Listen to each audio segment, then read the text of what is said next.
Chapter 1. A Perfect Arrival.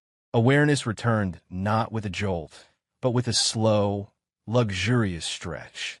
Every muscle in Li Wei's body sang with a supple, coiled grace he had never possessed. He felt warm, impossibly so, nestled in a cradle of gentle heat and soft, rhythmic vibration. A sound filled his ears, a deep, resonant rumble that seemed to emanate from his very core. Purring. I'm purring. He opened his eyes. The world was a tapestry of heightened sensation. The air was thick with the scent of sandalwood, cold stone, and something metallic, blood, his new instinct supplied. And overlaying it all was a clean, frosty aroma, like a winter pine forest, emanating from the source of his warmth. He was curled in a lap. Swathes of heavy, obsidian-black brocade robes fell around him. Tilting his head back, his newly exquisite vision took in the man whose lap he occupied. Lord Xian, the final boss. The novel's descriptions did not do him justice. He wasn't just handsome. He was a sculpture of lethal elegance. Sharp jawline, lips set in a permanent, disdainful curve, eyes the color of a frozen twilight that were currently fixed on a kneeling, trembling man in dark armor. Silver-streaked black hair fell like a waterfall of night over broad shoulders. One hand, pale and long-fingered, rested possessively on Li Wei's, on Moonchaser's silvery back. The other hand held a jade slip glowing with malevolent sigils. The Lotus Sword sect has harbored a traitor. Lord Xian's voice was a soft, chilling melody, devoid of all warmth. Root them out. Leave no disciple standing. Salt the earth where their main hall once stood. Why, yes, my lord. The armored man kowtowed, forehead hitting the polished basalt floor with a crack. Li Wei's human mind recoiled. Genocide. He just ordered a genocide. A bolt of existential terror shot through him. He was in the lap of a monster. As if sensing his distress, the hand on his back moved. Those cool, powerful fingers found the spot just behind his ear and began to scratch. Electric, sublime pleasure cascaded through Li Wei's feline nervous system. The purr, which had stuttered, redoubled in volume, becoming a thunderous drone of contentment. His body went limp, all thoughts of morality and plot lines dissolving into a singular, perfect focus, the scratch. Lord Xian's icy expression did not change, but his fingers never faltered. He dismissed the assassin with a flick of his wrist and picked up another report. Li Wei, now fully cognizant as both man and cat, assessed the situation. He was a pet, the bloodthirsty tyrant's beloved pet. He had no responsibilities, no rent, no 9-to-5 job in a cubicle. He was currently being groomed and pampered by the most powerful entity on the continent, while sitting on a throne that probably cost more than his previous life's GDP. A platter appeared, borne by a silent servant who dared not raise his eyes. On it were slices of fish so fresh they seemed to glow with a soft, pink light, arranged on a bed of crushed ice. Lord Xian picked up a sliver with chopsticks of polished bone and held it to Li Wei's nose. The scent was oceanic, rich, and spiritually potent. Li Wei took the offering, the flesh melting on his tongue like divine ambrosia. It was, without a doubt, the best thing he had ever tasted. Okay, Li Wei thought, settling back into the warmth of the villain's lap as another scroll of doom was unfurled. The hero can have his righteous struggles. The disciples can have their tragic destinies. He butted his head gently against Lord Xian's stomach, earning another absent-minded stroke. I'm staying right here. Chapter 2. The Machinery of Mayhem. Li Wei, Moonchaser, became a fixture of the Midnight Peak's throne room. He learned its rhythms. The fear was a constant perfume, but he was insulated from it by the invisible, unbreachable barrier of Lord Xian's favor. He had favorite perches, the high back of the obsidian throne, where he could survey the supplicants like a tiny, furry gargoyle, the sun-warmed patch of a windowsill that overlooked a terrifying abyss, and, of course, the prime real estate of the villain's lap or shoulders. He witnessed horrors that would have given his past self nightmares. A spy was dragged in, his mind shredded by a truth-seeking curse. A rival demonic lord was presented with his own still-beating heart as a diplomatic message. Through it all, Moonchaser napped, groomed his impeccable silver fur, or chased the occasional glowing mote of resentful energy that drifted through the hall like malignant fireflies. Lord Xian was a study in controlled annihilation. His voice never rose. His patience was a bottomless well that always ran dry at the precise moment to maximize terror. But with Moonchaser, it was different. In the middle of dictating a plan to destabilize a kingdom's grain supply, causing a famine that would weaken them for invasion, Lord Xian would pause. His hand would drift from the war table to Moonchaser's head. "You're restless," he'd murmur, his frozen eyes softening a degree. Was the morning salmon not to your liking? He had a seemingly endless supply of toys, jade balls that chimed, feathers from mythical birds, a captured wisp of lightning sealed in crystal for him to bat around. He commissioned a miniature pavilion of moon-white silk just for Moonchaser's naps, placed right beside the throne. Li Wei's human conscience sometimes piped up, "You're complacent in the face of evil." But then Lord Xian would produce a dried spirit fish treat from a hidden pocket, or spend 20 minutes meticulously untangling a single knot from his tail fur, and the thought would dissolve. This wasn't complacency, it was strategic hedonism. He was a cat. His job was to be adored. One day, a particularly arrogant Dark Elder made a mistake. He pointed a bony finger at Moonchaser, who was lounging on a crucial battle map. "My lord, perhaps the creature should be removed during strategic deliberations. Its presence is a distraction." The throne room fell into a silence, so deep it felt like the vacuum of space. Lord Xian slowly lifted his gaze from Moonchaser. The temperature plummeted. Frost crackled across the elder's robes before he could blink. "It seems your eyes are a distraction," Lord Xian said softly. "Shall I remove them?" The elder fell to his knees, babbling apologies. He was not killed, but assigned to clean the latrine pits of the hellhound kennels for a century. The message was received by all. The cat was sacrosanct. That night, as Lord Xian meditated in a chamber swirling with dark energy, Moonchaser climbed onto his crossed legs, kneaded them into a comfortable shape, and fell asleep to the soothing pulse of terrifying power. The villain's hand came to rest on his back, the cycle of destruction and devotion complete. Chapter 3. Whispers of the Hero. The name began to surface like a persistent weed through cracks in stone. Jiangchun. Reports spoke of a young man from a backwater village, rising with unnatural speed. He survived an assassination attempt that leveled a mountain. He discovered a lost immortal's grotto. He was gathering allies, a fiery-tempered princess, a cynical but loyal rogue, a sage from a fallen sect. Lord Xian listened to these reports with detached amusement. The script of the so-called righteous, he commented to Moonchaser one evening, feeding him morsels of flame-grilled phoenix tendon. So predictable. He will gather his pieces, train for a decade, and come for me, brimming with moral certainty. He scratched under Moonchaser's chin. It will be a diverting spectacle before I erase him. Li Wei felt a complex stir. Jiangchun, the protagonist. In the novel, Jiangchun was the underdog who, through grit and luck, would eventually find the one spiritual weakness in Lord Xian's armor and strike him down in an epic, world-saving battle. Moonchaser, in the original text, was a tragic footnote, the villain's beloved pet, killed by a stray spell in the final conflict, sending Lord Xian into a final, cataclysmic rage before his defeat. The memory of that plot point sent a cold shiver through him, making his fur fluff up. Coal, my treasure. Lord Xian summoned a wisp of black fire, not to burn, but to radiate a gentle warmth beside them. The nights grow chill on the peak.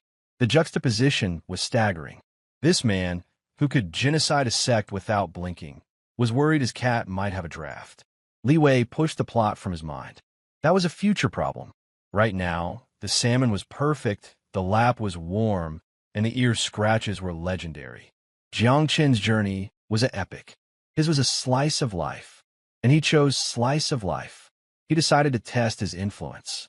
During a strategy session about corrupting a sacred dragon pearl, Moonchaser, in a fit of boredom, began aggressively nudging Lord Xian's teacup toward the edge of the table with his head. The generals froze, watching the delicate Celadon cup teeter. Lord Xian stopped mid-sentence. Instead of anger, a faint, almost imperceptible smile touched his lips. He moved the cup to safety, then poured a saucer of the priceless spirit leaf tea and set it before the cat. "Prefer this to your spring water, do you?" Moonchaser sniffed it, decided he did indeed, and lapped it up. The meeting on Dragon Pearl corruption resumed, slightly delayed but unimpeded. Li Wei's victory was small but profound. The plot could wait. His comfort would not. Chapter 4. Spiritual Glutton. Life on the Midnight Peak was saturated with power. It wasn't just the dark energy Lord Xian cultivated. It was the latent spiritual veins in the mountain, the stolen relics radiating aura, the very essence of the ambitious and the damned who congregated there. As a spirit cat, Moonchaser was a passive sponge. He absorbed it all.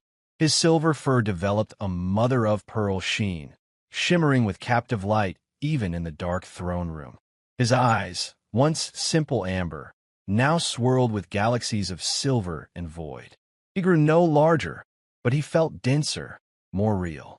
His leaps covered impossible distances effortlessly. He could see the flow of energy, the threads of fate clinging to people like cobwebs. His intellect, always human, now had a feline clarity and focus. He understood more of the conversations around him, the complex politics of demonic clans and poison alliances. He found it all terribly dull compared to the physics of a rolling spool or the existential mystery of a closed door. His tastes refined. He turned his nose up at common sun-dried fish. He developed a preference for a specific moon-infused snowmelt water, collected only from a glacier in the far north. One day, he batted Lord Xian's cup of 9 reversions spirit tea off the table. The Lord, intrigued, poured him a bowl. Moonchaser drank it with relish, feeling the energy buzz through him like pleasant static. He became a minor, chaotic force in the court's proceedings. Bored by a minister's droning report on soul tax collection, he would slink over to the man's podium and, with delicate precision, push his scroll onto the floor. Annoyed by the arrogant posture of a new assassin, he'd leap onto a high beam and drop a meticulously groomed tuft of silver fur directly onto the man's freshly polished helmet. Lord Xian watched these antics with undiluted fascination. "Your spirit is condensing," he mused aloud, holding Moonchaser up to gaze into his eyes. "You are no ordinary beast. You are a marvel." His pride was evident. His cat was not just beautiful and comforting. It was becoming powerful, a fitting companion for a Lord of Shadows. Li Wei leaned into it. If he was going to be a spiritual glutton, he might as well be a gourmet. He began deliberately sunning himself in the specific energy ley lines that crossed the peak's garden, hunting and eating the rare, glowing spirit moths that were considered pests. He was fortifying himself, a lazy, hedonistic project with no goal other than feeling better with every nap. He was no longer just a pet. He was becoming a treasure of the Midnight Peak, a living testament to Lord Xian's power and his capacity for singular, bizarre devotion. The hero's name, Jiang Chun, felt like an echo from another, increasingly irrelevant world. Chapter 5. The Unfurling. The celebration for the subjugation of the northern barbarian kingdoms was a lavish, grim affair. Lord Xian did not attend the feasting halls. He received tribute in his private sanctum. Among the treasures was a jade flagon containing primordial chaos wine, a volatile, universe-tinged spirit said to drive mortals insane and empower demons. The flagon was placed on a low table near Lord Xian's meditation cushion. Moonchaser, curious about the swirling, nebula-like liquid inside, patted over. The stopper was loose. With a deft paw, he knocked it off. The scent that wafted out was indescribable, the birth and death of stars, the scent of time itself. It was irresistible. Before Lord Xian, deep in communion with a distant nightmare, could notice Moonchaser leaned forward and lapped at the spilled wine. Fire and ice and raw creation exploded down his throat. He recoiled, a tiny, startled yelp escaping him. Lord Xian's eyes snapped open. He saw the tipped flagon and his cat shaking his head. In a flash, he was beside Moonchaser, his cool hands running over his body, checking for harm. "Foolish, precious thing," he chided, but his voice was thick with concern. "That is not for you." He sent for a neutralizing elixir, forcing a few drops between Moonchaser's teeth. The immediate effects seemed muted. Moonchaser felt hyper-alert, his senses dialed to 1,000. The world was a symphony of vibrating energy strings. He was fine, better than fine. He felt incredible. But as night fell, a heat began to build in his core. It wasn't painful, but profound, urgent, a pressure-seeking release. He paced the luxurious bedchamber, unable to settle. Lord Xian watched him, a line of worry between his brows, having canceled all his nightly pursuits. "Come," he said softly, patching the bed. "Rest with me." Moonchaser finally leapt onto the bed, the vast expanse of black silk, but the heat was crescendoing. He writhed, his form feeling unstable, fluid. The dense spiritual energy he'd consumed for months, catalyzed by the chaos wine, was undergoing a rapid, violent evolution. Lord Xian reached for him. "Moonchaser!" It happened. A soundless detonation of light, not blinding but all-consuming, filled the space where the small cat had been. Energy rippled out, extinguishing the dark flame braziers and sending silken hangings fluttering. When the light faded, Lord Xian was sitting up, utterly still. Sprawled across his legs, tangled in the sheets, was a young man. He had a lean, graceful build, skin pale as moonlight, and a tousled mane of silver hair that fell to his shoulders. Two delicate, velvety silver cat ears twitched nervously atop his head. A matching tail, lashing in agitation, was visible behind him. His face, drawn in shock and confusion, was one of ethereal, otherworldly beauty, with large, luminous eyes that were still the swirling amber and silver of his feline form. And he was completely, utterly naked. Human Li Wei's mind slammed back into full control. He gasped, cold air hitting skin he hadn't felt in months. He stared at his human hands, long-fingered, elegant, with sharp pearlescent nails. He looked up, meeting the frozen twilight gaze of Lord Xian. Terror, pure and primal, seized him. This was it, the reveal. The moment the villain would see him as an interloper, a spy, a threat.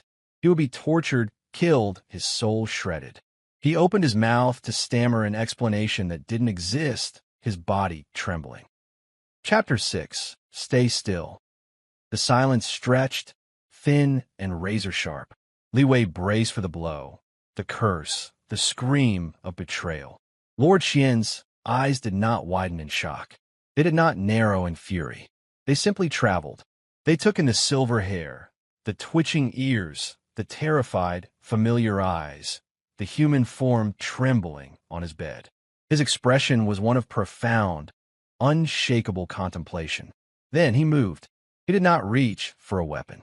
He leaned over to a nearby stand of carved nightwood, where a robe of midnight blue silk, lined with winter fox fur, was draped. He picked it up with one hand. Li Wei flinched as the fabric approached, but Lord Xian's movements were slow, deliberate. He shook out the robe and, with a surprising gentleness, draped it over Li Wei's shoulders, covering him. The silk was cool and impossibly soft against the skin. Lord Xian's hand did not retreat. It came to rest on top of Li Wei's head, his fingers sinking into the silver hair, finding the base of one sensitive cat ear. Li Wei froze. "I knew you were special," Lord Xian murmured, his voice the same low, cool cadence he used when reading reports or sentencing souls. There was no surprise in it, only a deep, satisfied certainty. His thumb began to move, stroking the delicate fur at the base of Li Wei's ear. A jolt of that familiar, devastating pleasure shot through Li Wei, short-circuiting his panic. An involuntary, raspy purr rumbled in his human throat, shocking him. A ghost of a smile touched Lord Xian's lips. Now, stay still, he commanded, his tone leaving no room for argument. I haven't finished scratching your ears. His fingers applied the perfect pressure, the exact rhythm he perfected over months. Li Wei's muscles, wound tight with terror, began to unlock one by one. He slumped forward slightly, the purr growing louder, a traitorous sound of comfort in the midst of cosmic upheaval. There, Lord Xian said, as if to a skittish animal, which Li Wei supposed he was. The transformation was inevitable. Your spirit could not be contained by a simple beast form forever. He continued his ministrations, his other hand reaching to tuck the robe more securely around Li Wei. Does this form have a name? The question was so casual, so utterly divorced from the world-shattering context, that Li Wei answered without thinking, his voice hoarse from disuse. Li Wei, Li Wei. Lord Xian repeated, tasting the name. He nodded once. Adequate. Moonchaser remains your truer name. He finally paused his scratching, but his hand remained a heavy, possessive weight. Can you change back? Li Wei focused inward, on the core of heat and light. He willed himself to shrink, to fur, to forepaws. There was a ripple, a sensation of folding, and then he was a small, silver cat again, the oversized robe collapsing around him. A genuine, full smile, a thing of terrifying beauty, broke across Lord Xian's face. Excellent. He scooped the cat, robe and all, into his arms, holding him against his chest. This changes nothing, little one. You are mine, in any form. He kissed the top of Moonchaser's head, though this one may be more convenient for conversation. The world had not ended. The plot had not crashed down. It had, instead, tilted on its axis, centering not on destruction or heroism, but on the simple, unbreakable bond between a tyrant and his cat, who was now also a man. The ultimate nonchalance, Li Wei realized dazedly, wasn't his. It belonged to the villain who had simply accepted him entirely. Chapter 7. The New Equilibrium. A new, surreal normalcy descended upon the midnight peak. Its lord now had two companions, the cherished spirit cat, Moonchaser, and the mysterious, beautiful silver-haired youth, Li Wei, who was never seen to arrive or leave, and who possessed an uncanny familiarity with the Lord's preferences. Lord Xian made his preference clear. During strategic councils, he still wanted the cat in his lap. The purring focuses my thoughts, he stated, ending all debate. So Li Wei would spend mornings as Moonchaser, napping through talks of corruption and assassination. But in the afternoons, or private evenings, Lord Xian would often say change, and Li Wei would shift. The silken robes he now owned, all gifts from Xian, all in shades of night, silver, and frost blue, adjusting to his form through minor enchantments. In this form, their dynamic evolved. Lord Xian, who spoke in edicts and threats to others, began to converse. The southern warlord suggests an alliance through marriage with his daughter. Lord Xian would remark, reviewing a missive. He'd glance at Li Wei, who was practicing calligraphy, terribly, with a spare brush. A tedious notion. Li Wei, emboldened by months of absolute security and the lingering haze of ear scratches, snorted. Probably smells like martial oils and ambition. Hard pass. Lord Xian's lips would quirk. He'd incinerate the letter with a thought. Indeed, you prefer the scent of snow and blood, don't you? The teasing was subtle, but it was there. Li Wei discovered his human form came with a heightened version of his feline senses and grace. He could hear whispers 3 corridors away, leap to high balconies effortlessly, and his nails could, if he focused, extend into sharp claws. He was, in essence, a wercat who shifted at will, his human form a seamless blend of his two natures. Lord Xian was fascinated. He would sometimes just watch Li Wei, the way his ears twitched at a distant sound, the lazy flick of his tail when he was concentrating, the way he curled up in a sunbeam in human form with the same boneless grace as a cat. The world-saving plot continued to advance. Jiangchun united 3 of the great righteous sections. Reports grew more urgent. The generals advocated for a preemptive strike. Lord Xian listened, one hand stroking Moonchaser as a cat. "Let the sheep gather," he said dismissively. "It saves rounding them up later." His gaze fell on Li Wei, in human form, trying to steal a crystal paperweight to play with. "Does this strategic genocide bore you, my treasure? Would you prefer a nap in the sun?" It was a genuine question. The fate of millions weighed against his pet's potential ennui. Li Wei looked at him, at the cold, powerful face that held only warm curiosity for him. He thought of the original story, of bloodshed and sacrifice and a tragic, dramatic end. He yawned, a wide, jaw-cracking yawn that showed his slightly pointed canines. "The sun is very warm on the western terrace at this hour." Lord Xian waved a hand, dismissing the council. "Then, that is where we shall go." The most powerful man in the world stood, cat in arms, and followed his transformed companion to the terrace for an afternoon nap, leaving plans for world domination neatly shelved. Chapter 8. Sanctuary Defined. The final assault came not as a surprise, but as an inevitability. Jiang Chun, gleaming with righteous power, leading an alliance of sects and spirits, broke through the outer defenses of the Midnight Peak. The sounds of battle, clashing steel, roaring techniques, screams, echoed up the mountain like a discordant symphony. In the throne room, Lord Xian stood before his great obsidian map, which now showed the advancing forces as points of searing light. His generals were arrayed before him, armored and grim. The air crackled with impending doom. On the high back of the throne, Moonchaser sat.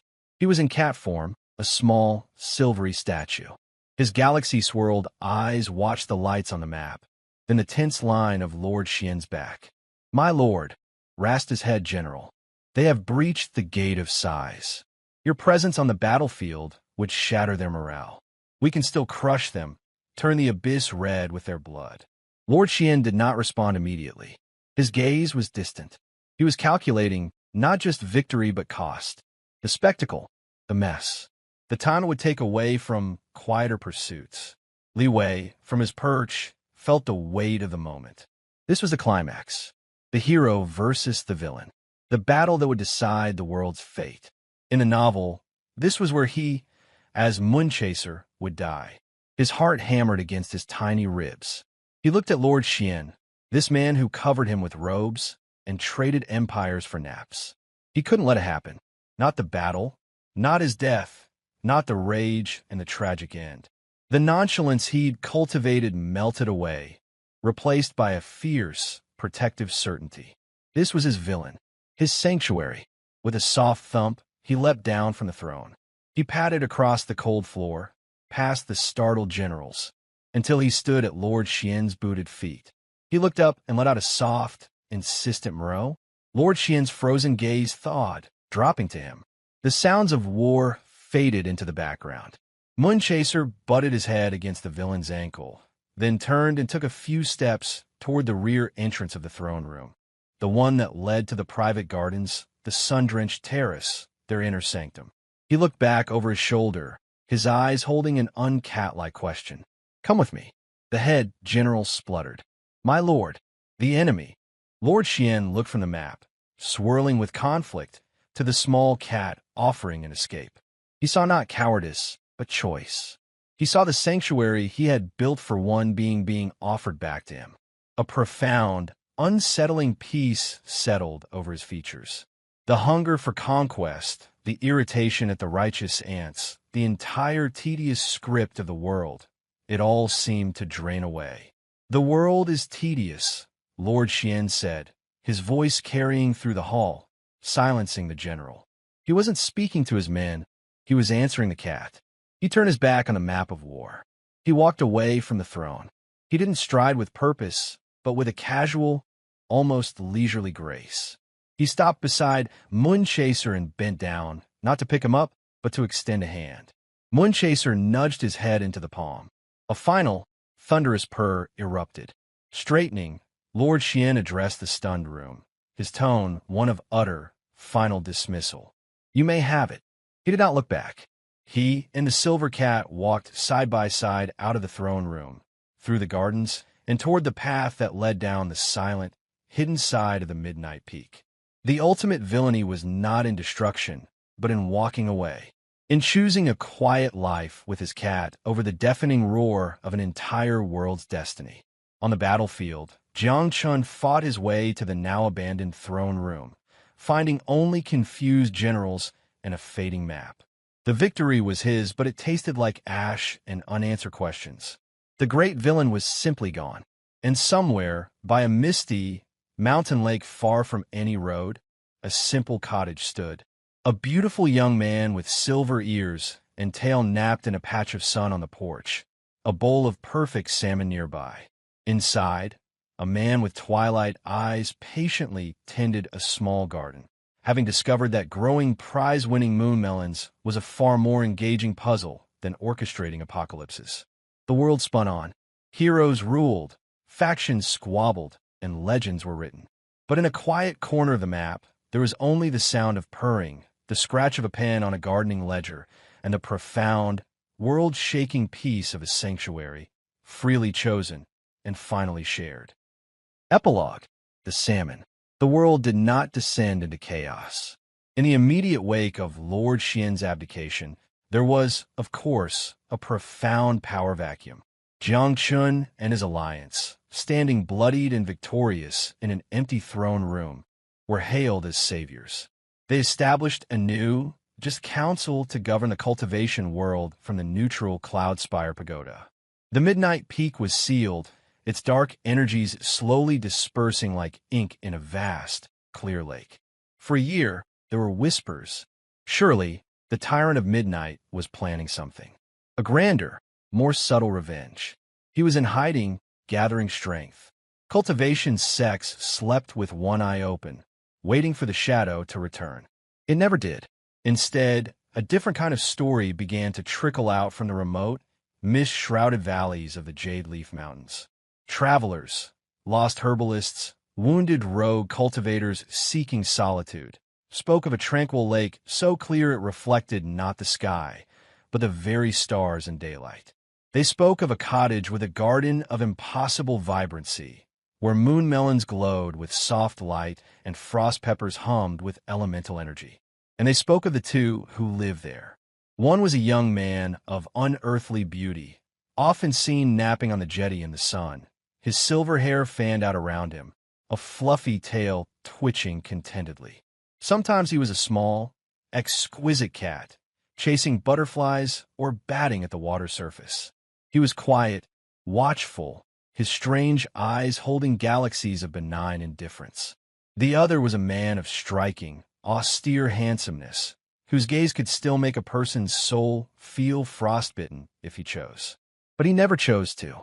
He was always busy, tending to rows of spiritual herbs with the meticulous care of a master alchemist, mending fishing nets, or, most often, standing waist-deep in the cold, clear inlet of the lake, engaged in what appeared to be a silent, intense duel of wills with the water itself. This was Lord Xian's new great project, salmon. Not just any salmon, the perfect salmon. It had to be the ideal balance of fat and lean, imbued with the lake's pure spiritual energy, its flesh a precise shade of rose gold, its flavor a symphony of subtle sweetness and clean depth. The villain who once salted the earth of entire sects now debated the merits of different watercress for garnish. The hand that wielded the soul-severing blade now expertly filleted fish with a simple kitchen knife, his focus absolute. One afternoon, Li Wei, in human form, lay on the dock, trailing his fingers in the water. "The Heroes' Council is raising taxes on spirit stone mining," he remarked idly. He'd been to the nearest small town for tea, a specific floral oolong he'd grown fond of, and heard the gossip. Xian, inspecting a line of trout he was considering as an alternative, didn't look up. Inefficient. They should tax idle gossip. The yield would be higher. Li Wei's ears flicked in amusement. Jiang Chun is getting married to the Phoenix Princess next season. Big celebration. Oof. The pyrotechnics will be garish.